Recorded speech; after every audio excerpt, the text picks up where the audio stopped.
Shalom semuanya. Di dalam Kejadian pasal 1 ayat 26 sampai 27, Yesus menceritakan tentang Allah yang hendak menciptakan manusia pada hari yang ke-6.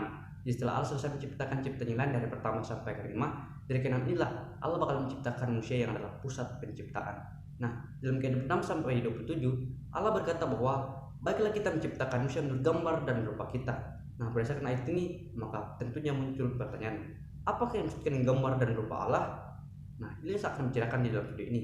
Jadi maksudkan yang gambar dan rupa Allah adalah bukan berarti bahwa Allah memiliki wujud, rupa ataupun gambar, lalu kemudian Allah menciptakan manusia berdasarkan rupa, wujud dan gambar tersebut. Jadi tidak seperti itu. Karena apa? Allah adalah roh berdasarkan Yohanes pasal 4 ayatnya 24. Jadi kalau kita bicara tentang roh, maka tentunya kita sebagai manusia lemah dan terbatas ini tidak akan bisa mungkin melihat roh, karena roh tidak berwujud dan non materi. Jadi Allah berkata bahwa Allah adalah roh. Allah tidak berwujud dan tidak dapat dilihat. Jadi itu adalah sifat Allah yang mana yang bersifat roh. Jadi maksud daripada baiklah kita menciptakan menurut gambar rupa kita adalah bukan berarti Allah berwujud. Nah, lalu kalau begitu apa yang maksud dengan hal tersebut? Mengapa Allah berkata seperti itu? Nah, jadi yang maksudkan gambar dan rupa Allah adalah berbicara tentang sifat Allah, yang mana ketika Allah hendak menciptakan manusia, Allah akan menciptakan manusia ini berdasarkan sifat Allah, yaitu berpribadi, berpikir, berkehendak, dan berperasaan. Nah, berdasarkan sifat ini, manusia bakal bisa melakukan segala sesuatu. Manusia bakal bisa melakukan segala sesuatu yang diperintahkan oleh Allah maupun melalui kehendaknya sendiri. Nah, Allah menciptakan manusia ini berdasarkan sifat-sifat Allah ini, dan ini dinamakan dengan segambar dan serupa dengan Allah atau gambar dan rupa Allah. Nah, meskipun seperti itu, yaitu Allah menciptakan manusia berdasarkan sifat Allah, segambar dan serupa dengan Allah, bukan berarti bahwa manusia menjadi sama seperti Allah. Kenapa? Kualitas sifat Allah yang Allah berikan kepada manusia jauh lebih kecil, jauh lebih rendah. Artinya bahwa tidaklah seutuhnya, tidaklah semuanya diberikan kepada manusia. Karena jika semuanya diberikan kepada manusia, maka bisa saja manusia menjadi sama seperti Allah. Jadi bukan berarti bahwa Allah memberikan semua atau Allah memberikan sifatnya kepada manusia, lalu hal itu membuat manusia menjadi sama seperti Allah. Karena apa? Kualitas yang sifat Allah berikan kepada manusia tidaklah jauh lebih tinggi, artinya bahwa lebih kecil, lebih rendah. Nah, bukan hanya itu, manusia juga hanyalah ciptaan, dan bagaimana mungkin sang ciptaan bisa melebihi sang pencipta? Jadi tidaklah mungkin. Jadi meskipun Allah menciptakan manusia berdasarkan sifat Allah, serupa dan segambar dengan Allah, bukan berarti bahwa manusia bakal bisa menjadi sama seperti Allah. Nah, oleh karena Allah menciptakan manusia menurut gambar dan rupa Allah ini, hal ini yang membuat manusia menjadi ciptaan yang sempurna, istimewa, mulia dari semua ciptaan-ciptaan yang lain yang Allah ciptakan. Jika kita melihat ciptaan-ciptaan yang lain dengan manusia yang ciptakan Allah ini, terjadi perbedaan yang sangat besar.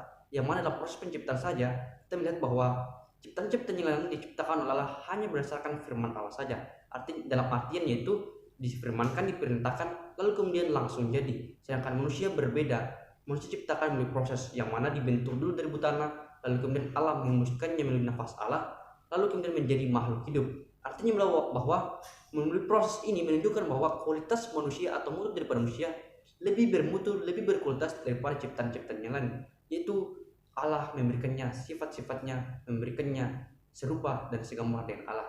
Hal ini yang membedakan manusia dengan semua ciptaan-ciptaan Allah. Jadi kita sebagai manusia ini, siapapun Anda yang menonton video ini, kita adalah gambar dan rupa Allah, kita adalah sifat-sifat Allah. Kita harus mempergunakan sifat-sifat ini, gambar dan rupa Allah ini, untuk memuliakan Allah. Kita tidak boleh mempergunakannya untuk melakukan apa yang kita inginkan dalam kehidupan kita sehari-hari, yang sebenarnya kita tahu bahwa ini kita ini apa yang kita lakukan ini salah. Oleh karena itu, jika kita menyadari hal ini, jangan sampai hal seperti ini kita lakukan. Karena apa? Jika kita melakukannya, sama halnya kita sedang merusak nama baik Allah istilahnya. Karena apa? Nama sifat-sifat Allah yang ada dalam diri kita ini, kita malah mempergunakannya untuk melakukan hal-hal lain, bukan mempergunakannya untuk melakukan apa yang dikehendaki oleh Allah. Dan tentunya ini hal yang salah dan kita bakal jatuh ke dalam dosa. Nah, jadi kita harus menggunakan sifat-sifat Allah ini. Nah, jika kita kembali ke topik, Allah menciptakan manusia berdasarkan sifat Allah atau serupa dan segambar dengan Allah. Lalu kemudian Allah memberikan perintah kepada mereka untuk memelihara taman Eden, memelihara bumi pada saat itu. Artinya bahwa kita sebagai manusia memiliki tanggung jawab yang besar untuk bertanggung jawab kepada Allah, memelihara semua yang ada di dunia ini demi kepentingan untuk kemuliaan Allah. Artinya bahwa kita tidak boleh egois karena kita adalah hanya ciptaan manusia, ciptaan Allah saja. Kita harus sadar diri kata kasarnya. Jadi sampai terjadi dalam kehidupan kita. Nah, gambar dan rupa Allah atau manusia ciptakan oleh Allah serupa dan segambar dengan Allah ini memiliki sifat-sifat Allah ini, itu dimiliki manusia ketika manusia belum jatuh dalam dosa. Karena apa? Setelah manusia jatuh dalam dosa, gambar dan rupa Allah ini menjadi rusak. Jadi setelah manusia jatuh dalam dosa, gambar dan rupa ini masih ada, hanya sudah rusak. Tidak seperti dulu lagi yang dalam kondisi baik-baik saja, dalam kondisi masih sempurna.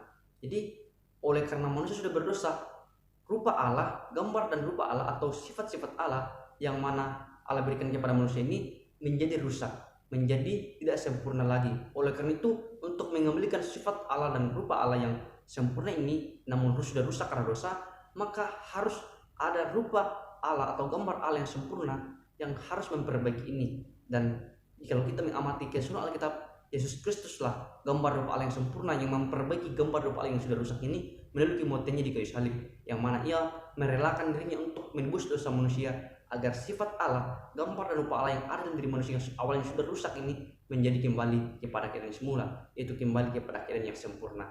Jadi melalui kematian Yesus Kristus, gambar rupa Allah yang ada dalam diri kita ini yang awalnya rusak menjadi kembali dalam keadaan yang sebelumnya. Jadi Yesus Kristuslah orang yang memperbaiki gambar rupa Allah di dalam diri kita yang sudah rusak ini. Nah, oleh karena itu kalau kita kembali ke pertanyaan, apa yang disebut gambar dan rupa Allah? Jawabannya adalah berbicara tentang sifat Allah, yang mana Allah menciptakan manusia berdasarkan sifat-sifatnya, yaitu berpikir, berkehendak, berperasaan, dan berdasarkan sifat-sifat ini manusia bisa melakukan segala sesuatu yang Allah kehendaki. Dan bukan hanya itu, manusia bisa melakukan apa saja yang manusia inginkan berdasarkan sifat-sifat Allah ini.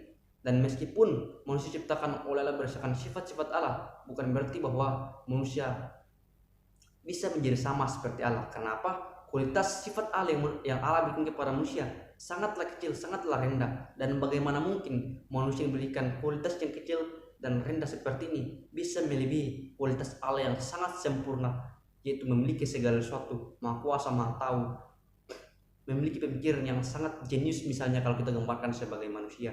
Dan tidak mungkin manusia melebihi sang pencipta seperti itu.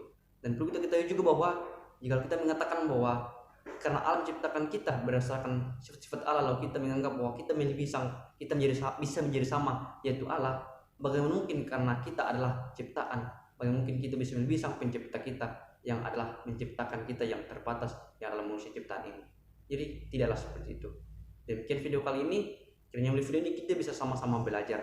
Sampai jumpa dalam pembahasan berikutnya. Saya Nason mengucapkan terima kasih.